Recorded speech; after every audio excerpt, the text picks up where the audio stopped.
Promesse biblique du jour. Aujourd'hui, parlons compassion. La compassion est un sentiment qui nous porte à être sensibles et touchés par ce qui arrive aux autres, leurs douleurs, leurs souffrances, leur vécu. On ressent leurs souffrances, etc. La compassion est une manifestation de l'amour. Qui d'autre plus que Dieu qui est amour? Comment n'aurait-il pas compassion de nous? La compassion de Dieu est surnaturelle. Elle est suprême. Elle s'est manifestée à travers l'amour que Dieu a pour l'humanité entière. Il nous l'a prouvé en donnant son Fils qu'il a tant aimé à la croix pour chacun de nous. La croix, c'est l'amour de Dieu. Retrouvons 7 versets sur la compassion de Dieu. Psaume 86, verset 15, il est écrit: « Mais toi, Seigneur, tu es un Dieu miséricordieux et compatissant, lent à la colère, riche en bonté et en fidélité. » Dans le psaume 119, verset 156, « Tes compassions sont grandes, ô Éternel, rends-moi la vie selon tes jugements. » Jacques, chapitre 5, verset 11, « Voici, nous disons bienheureux ceux qui ont souffert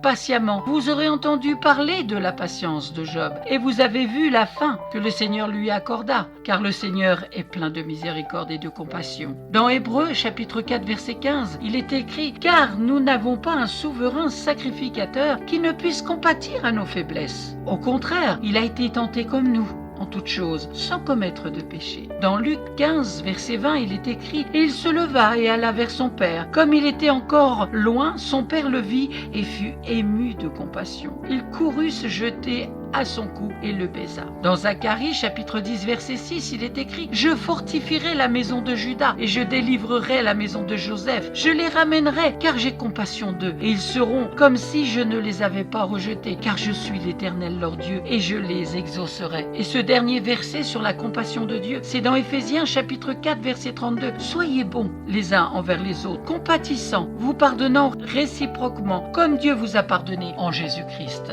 Amen. Soyez abondamment bénis. Merci d'avoir pris du temps pour écouter cette promesse biblique qui, j'espère, vous a fait du bien et vous a éclairé sur la compassion de Dieu. Il n'y a que la parole de Dieu qui peut nous donner la lumière et éclairer notre cœur. Si vous ne possédez pas de Bible, n'hésitez pas à me contacter. À très bientôt.